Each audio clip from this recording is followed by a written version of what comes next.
Какво е усещането, когато на днешната дата, 110 години от Илинденско-Преображенското въстание, пеете тук на това място в село Смилево? Аз цяла нощ не спах от София, за да дойда тук на време, за да участвам в това събитие вече втори път. Усещането не може да се опише, поне лично за мене, защото самата аз съм от такъв род, които са помагали на илинденци. Като си представя близки хора от моето родно село в Костурско, че има войводи, останали с имената си в литературата, в историята. Не може с думи да се каже вълнението по-скоро и историческата памет, която трябва и задължително трябва да се изучава в училище, да се предава на младите.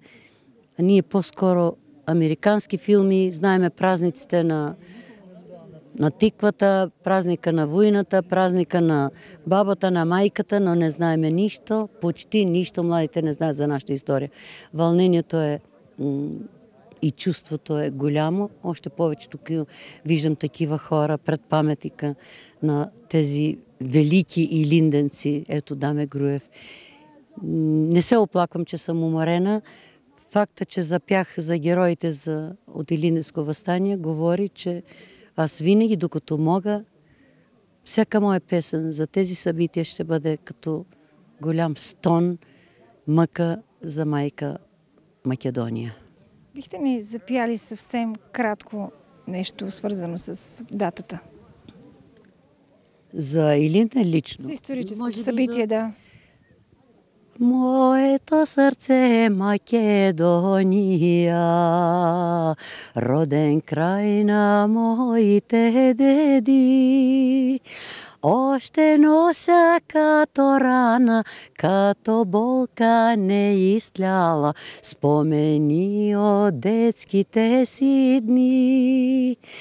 Помня песните на мама, помня бащините думи, не забравяй Македония.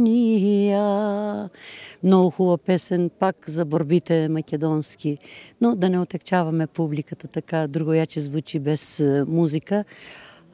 На вашите слушатели, ако разрешите, да благодаря чрез вашия екран, че толкова много ме искат за поздрав през вашия екран. Имам при вас филм с мои песни и се радвам, че хората ви гледат, слушат.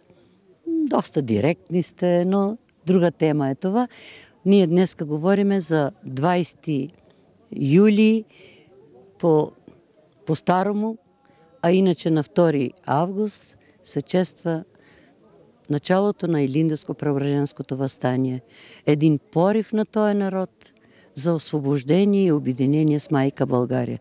Но ето 110 години ние все се обединяваме, все се бунтуваме и все сме недоволни, недостигнали идеалите си.